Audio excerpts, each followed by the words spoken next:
Good afternoon, everybody. Jay Linder here with Retirement Strategies in COPEC. We are excited to have our next edition of the COPEC Daily Financial Wellness Webcast. And we've got a special guest, Kip Morse, with the president of the BBB of Central Ohio, joining us. And we're going to talk today about character, which I think will be a very informative discussion. Real quick, before we get started, make sure you get a chance to review the disclosure. This is important as far as making sure we discuss some of the details about COPEC, affiliated companies, and information around that. So we're going to take just a minute or so to review that page, and we'll move on here shortly. Thank you very much.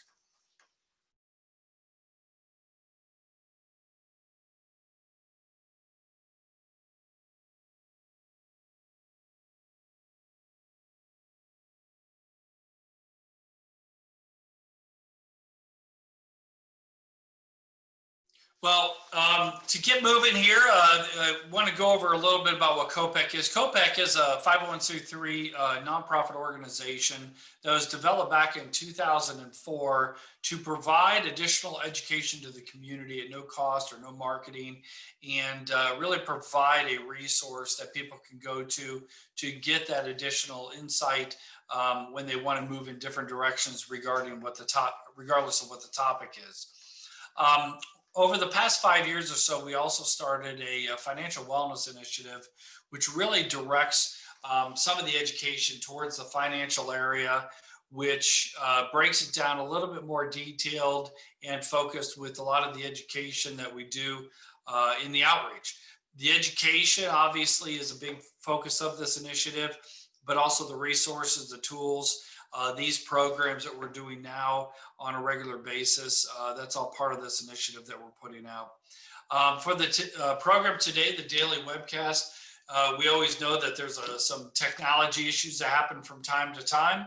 So if that does, please be patient. We'll be back as soon as possible. If you do have questions, we do have time during the program and additional time from 2:30 to 3 to answer those questions and give you the floor as far as if you wanted to kind of direct the conversation in one way or the other with the guest and any of the hosts that might be hosting from each program. Holidays, for example, next Monday we have Labor Day. We will not be doing the program on holidays, as well as days that are, for example, the day after Thanksgiving or Christmas Eve, things like that as well. And then feel free to share this with others. We really want to make sure that this gets out to everybody and give you a good opportunity to learn about this stuff. And as you can see on the right side, we have a lot of guests that are part of this program, CPAs and CFPs and elder care managers and attorneys and just a lot of different people that really bring this information to you. So we want to thank all of them and the time that they give to this, this worthy outreach. Just a brief overview for those that want to understand a little bit more about the website and the financial wellness portal. First of all, in the top left, when you get in the portal, there is 6 tiles. The top left is the tile for today. Obviously to get in the top link, the blue, but the orange, though, we schedule out 3 to 6 months. So on these topics, to give you an idea of different experts and different topics that we'll be going over, take a look at those calendars.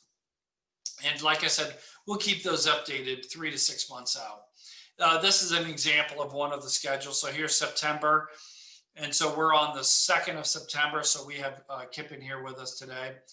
And then the middle area there is what's called the Retirement Decision Workshops. We've been doing this since 2004 as well. And twice a year, we typically do these. And it really brings into detail a lot of the areas that you need to really be concerned about as far as transition into that ultimate retirement. How to deal with Social Security and state pensions and Medicare, and just a lot of great information there. This program here, we've got some web-based programs coming up on the 17th. The in-persons have been canceled due to the COVID issue going on, but we have one at noon and one at 5:30, and you can register. Again, there's no cost. There's still no marketing or pressure to do anything. So it's important to know that and take a look at that if you get a chance. And I would say that's great for people 10, 15 years out from retirement. Then the last one here, one of our resources is the Financial Wellness Fridays. Every Friday at 11 o'clock, we have a special speaker, one of our COPEC speakers, who will do a lecture series. And these are the same programs that are available to you and your organization. So if you have employees that you would like to bring in one of our speakers to share one of their topics and work with them either in person or through web-based, that's down on the bottom left there. Hit that tile. You can take a look at a number of our series that, our financial wellness there, but also if you go to the website, there's a broad array of programs that are available to you. Just send us a link or a notice there. We'll make sure we get something set up for you as soon as possible. And then lastly, because this is very general in nature and education, if you do have some personal concerns or questions or just crisis that you're trying to get through and you need a little bit of guidance, go ahead and either reach out to the experts, reach out to us, and we'll make sure that we delegate that out, or you can do a 15-minute consultation and just set that up online, and we're happy to be a resource to you. Again, there is no cost for that. There is no pressure to do anything. It's just an extra resource for you, for those that do have that need. So with no further ado, wanted to spend a little bit here on, introducing Kip. And Kip is going to be with us monthly and talking about a lot of the great things that the BBB is doing. And Kip, how you doing today? And glad to have you. And can you give us a little idea of what we're going to talk about today? Yeah, no, thanks, Jay. Appreciate it. And thanks for doing these. I've been listening in, and they've been fantastic. And yeah, thanks. Well, I mean, the Better Business Bureau, a lot of people think of us in a lot of different ways relative to the service that we provide in terms of giving resources for consumers to drive consumers to trustworthy businesses, and obviously the protecting them against scams that are taking place in our community. But we've got a whole other area of the BBB that really deals in building better businesses. And this idea of character comes up quite often, obviously, because right now we're out there getting applicants for the Torch Award for Ethics. And so I just did a workshop. We have I think we're up to about 40, 45 nominations. And so businesses are jumping on the workshop and they're wanting to know, okay, what are we evaluating based on the culture of a business, or what does an ethical business look like? And so we put it into 4 different buckets: character, culture, community, and customers. And so today we're talking a little bit about character and what all that entails. And so for those businesses that say, I think we have a really, good company, a good culture, I think we do things right. And so let me hear what you're looking for on the character side. And so typically with character, it really gets into that concept of leadership starts at the top and filters through. So, whether you're middle management, whether you're C-suite, whether you're leading a team or you're an employee at an organization, you want to both know that who you're reporting to is operating in high character. And so some people say, well, that's somewhat ambiguous. What is high character? Obviously, we all move towards the term trustworthy. You can trust them. And so what we do is we dive a little bit deeper into that and say, okay, well, how do you build that trust? So we've got resources for businesses to understand what consumers are looking for businesses relative to trust. What kind of a personality are they looking for so that they can build trust? And we have lots of different things that we do with businesses to try to help them understand that. But again, with character, what we've done is we've created a workbook that it asks the leaders or individuals to say, how can I be more intentional in this area of character building? And this is a perfect time. I mean, with COVID, you're like, okay, where can I when we come out of this, how can I be a better person? How can I do things differently? I've got a little bit of time to take a look at what I've been doing. I've been on this treadmill, and all of a sudden I'm off the treadmill, and I'm maybe not, maybe you're still spinning just as fast as you were before, but at least things were shaken up enough that you can think a little bit differently.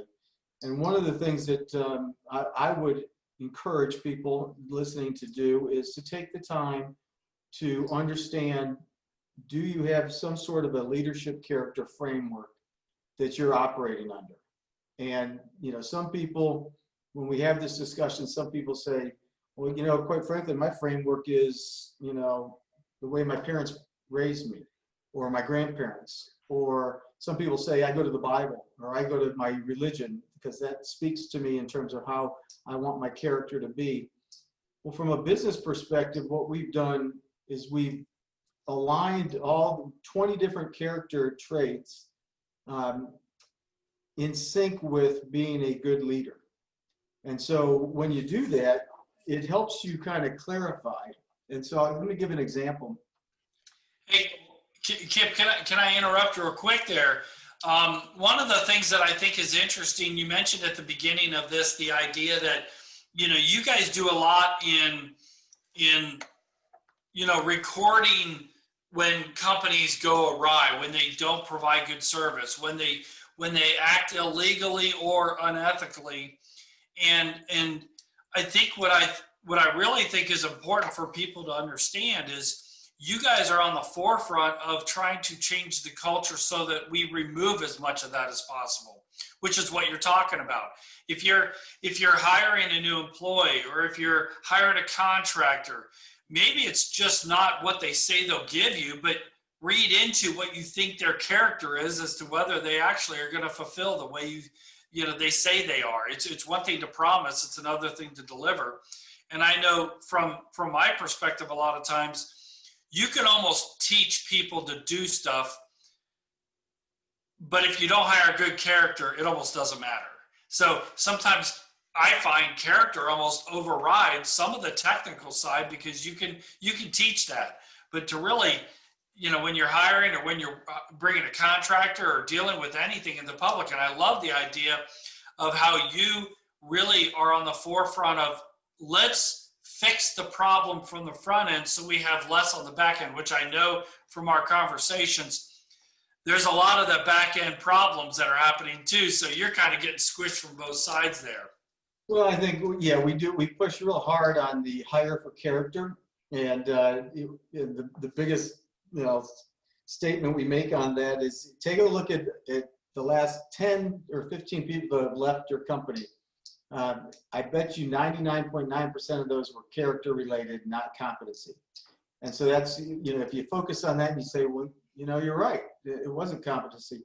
And then what you're saying relative to working with businesses, we can pretty quickly, if somebody's rating drops from an A to like a C or even an F, and then they get furious about it, and then we offer for them to come in and we say, we're going to show you the pattern of complaints and the reasons why your rating went down. We're going to try to work with you to get it up.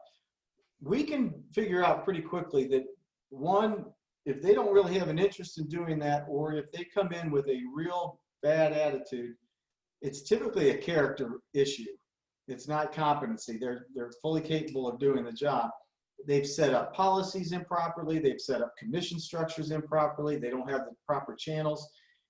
If we can talk with them and we see that they don't mean to be doing something wrong, they don't want to operate in low character, then we can help them say, if you change this policy and this advertisement and this supporting way that you communicate with your customers, I think your problem's going to be resolved.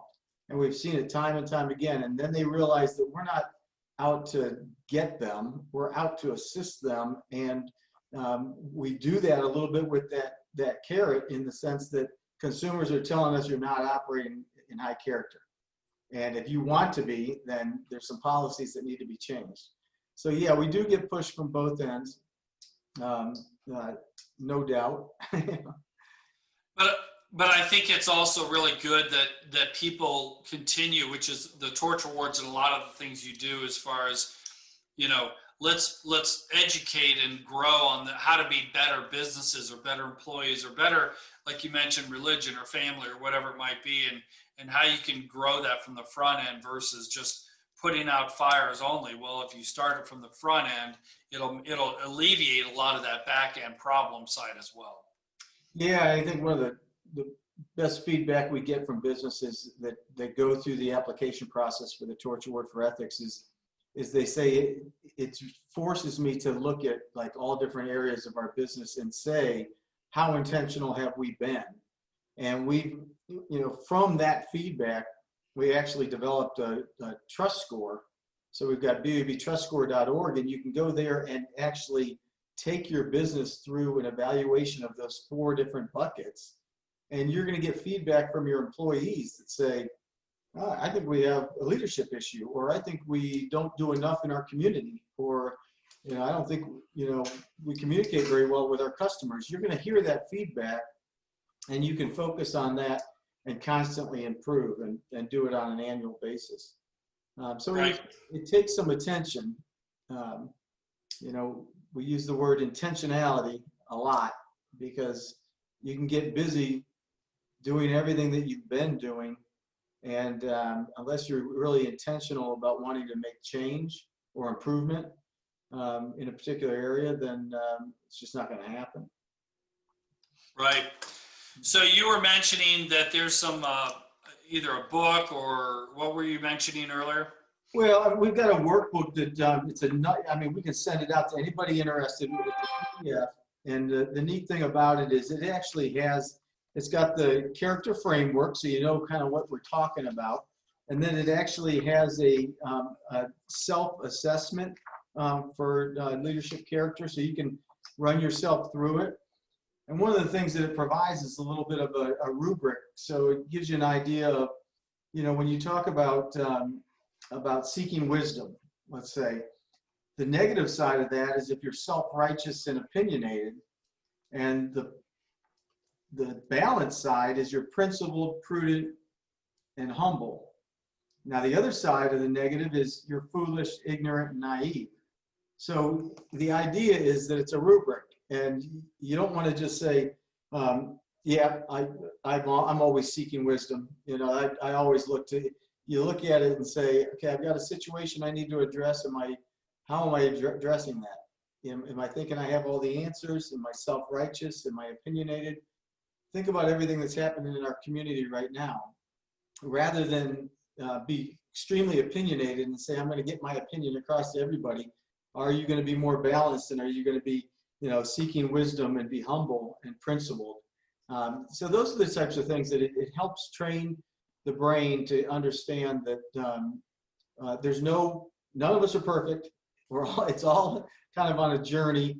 And so you kind of evaluate yourself and say, there's a couple of areas that I probably need to call myself on from time to time and make sure that I'm looking for opportunities to improve. So, other than something like the torch, what are some other things that people, the consumer even, not just a business owner, but that can do to try to work on, their own character and being cognizant of? And you mentioned some already. Is there anything else that people can access or resource? Well, certainly, I promote a lot of different reading on the topic, and we actually have a library here at the BUB on all sorts of character-related issues. So if anybody's interested in kind of a free library, they can always reach out to us here at the BUB and take a peek at what we've got. A good one is it's called Building Character, Strengthening the Heart of Good Leadership. That's a great book that I would recommend. The other thing just in general is that because obviously we deal with people that are, might have a particular attitude towards businesses, is you always go first to the business and communicate with them and try to get a resolution. instead of always going out and slamming them with a review or slamming them with a complaint at the BEV, first and foremost is go to the business and give them an opportunity to correct the issue. Because oftentimes we hear from business owners that say, if they had just come to me, I didn't realize what was taking place with one of my representatives. If they had come to me first, I wouldn't need to be working with the Better Business Bureau. So we encourage people to be forthright and honest with their issue that they're having, and then see if you can get a resolution. You're going to get a lot farther in life if you take things from a very positive and not assumptive approach. If you're not assuming that they wanted ill will to happen on you.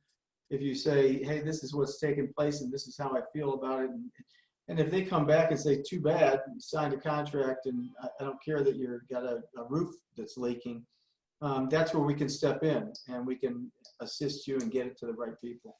You know, that's an interesting point. And maybe this is a little bit off, topic of character, but I think you tapped on something that I think is really important these days. And I'm not going to get into too many details, but yesterday I had a similar situation where you just said right there, if you have something wrong and people have become, I don't want to say a lot of times more introverted. It's easier to type something in a complaint, or whatever it is. And people want to probably avoid conflict more than maybe they were willing to accept that conversation in the past. And it really does a disservice to not only yourself, but that company, because I think you're right. The majority of companies out there, they want to do well. They want to be successful. They want their clients to be successful. Hence, I believe their character is in the right place, but maybe their communication skills, maybe their delegation skills, something happened along the way where, just like human beings, you evolve over time, so do companies, and you hope you learn these over time. But, we as business owners appreciate the opportunity to maybe fix a situation, as opposed to, because we're all human beings, things happen. But the chance for the consumer to give that company that chance, and really you got to go to the business, which means you got to be willing to share why you're upset, as opposed to tell somebody else why you're upset and let this triangulation happen. I think that's really huge, and I think more people need to be comfortable with that discussion as opposed to running away from it. That doesn't mean complain and be belligerent about it, but allow that conversation to happen. And I bet you 99%, maybe 95, maybe 90, I don't know where the numbers are, they usually resolve with two people talking and figuring it out pretty easily. We're at about 90% resolution rate on the complaint, so that's pretty accurate. And again, I mean, oftentimes what we find is the companies met their obligation with their response, and so the consumer's not always right. And so we have to communicate to the consumer that you're expecting something that's they're not obligated to provide. And so we can act as we can assist in the communications process on both ends. But I know from 30 years of working here that businesses want to hear from consumers first before they hear from us. And so, I remember when we used to be only on the phones without the internet. And the first thing we'd always say to the consumer, have you called the business yet and had this conversation? And if they said no, we said, then don't submit a complaint. Pick up the phone and go talk to the business owner. And, and businesses appreciated that. And so, yeah, I think we need to make sure that, that we are giving the businesses, like you said, that we've got great businesses in Central Ohio that want to do the right thing, and give them a chance to respond to you. Yeah, and to wrap this up around a little bit of the whole financial world, I think, and you can maybe expand on this a little bit. I think of the idea of character, and we talked a little bit before about the hiring process and all that stuff. If you're if you're an individual, if you're new to the market, you're an employee, you're a new business owner, the idea that be very cognizant of your character and how you do what you say and say what you do and show up on time and, and aren't a waste of resources in a company or whatever it might be, even with friends and neighbors or family or whatever it is.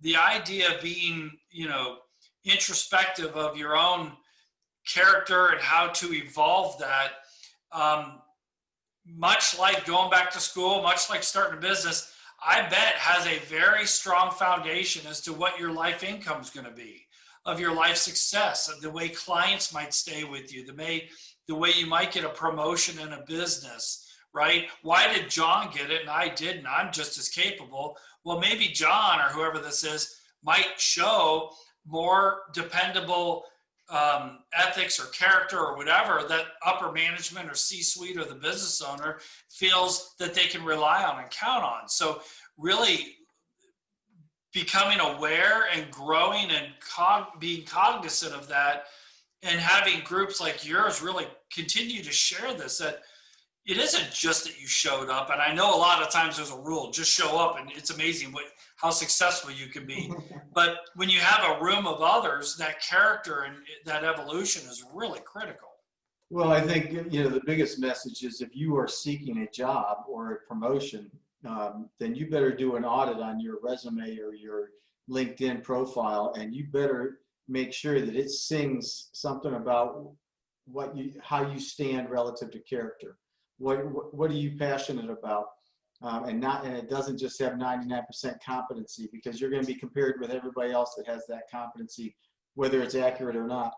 And it gets back to, we're telling business owners hire for character, not competency.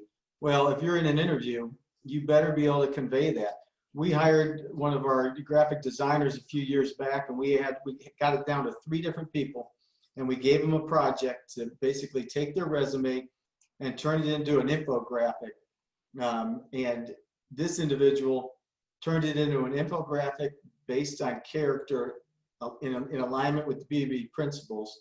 It was graphically great, but it also, what a great statement. They were saying, this is what I'm all about. This is how it aligns with my resume. And we were like, boom. And she's been phenomenal to have on our staff. And so, yeah, exactly what you're saying is, make sure that you are conveying what you think the business should be. Even if you're interviewing to work there, you better be asking the questions. What kind of culture do you have? How do you treat customers? What about the community? What do you guys do to help the community? You will learn from them. If they have a blank stare on their face, then you might want to ask a few more questions. Right. Okay, so today we talked a little bit about character, and it's an interesting, deep well of conversation that you can go in, through that topic. What other areas are we going to be talking about as we get into these other discussions with you over the years, in addition to character? Well, when you get into, character, we're talking about is really more the personal side. You get into the culture, you talk about how do you take that and actually unite your team around it? How do you steer performance around that? And then, customers, we get into the 5 gestures of trust that talks about, that's a big study that BBB did relative to, it helps businesses understand, okay, it's not just my advertisement that I put up there, but how do I behave in such a way that it builds trust? Because the idea is, you got to build trust with your team, and then you got to build trust with your customer vendors, and then you can build trust in the marketplace. And once you do that, they will forgive you for a mistake here or there, and you'll have referrals and repeat business. Those things start taking place when you've done the things personally and on your team and with your customers. So we kind of talk about the evolution of focusing in all those areas. Well, Kip, I'm excited to have you part of this outreach. We're going to continue to have a lot of great discussions. I really hope people are able to take advantage of this. I appreciate your time. Is there anything you'd like to wrap up with? And also for anybody who's attending, if you have any questions, please share that with us. And we appreciate you being here with us today. Well, thank you very much. And you've got my email on there. If you're interested in that booklet, I can email that out to you today. Well, thank you. Appreciate it. And thank you, everybody else. If I don't see any questions, so we'll go ahead and wrap it up here, and make sure everybody tunes in tomorrow and every month. I guess it's the first Wednesday of every month, I think. Kip will be joining us. So Kip, we'll see you next month. And everybody take care and have a great afternoon. Appreciate it. Bye-bye.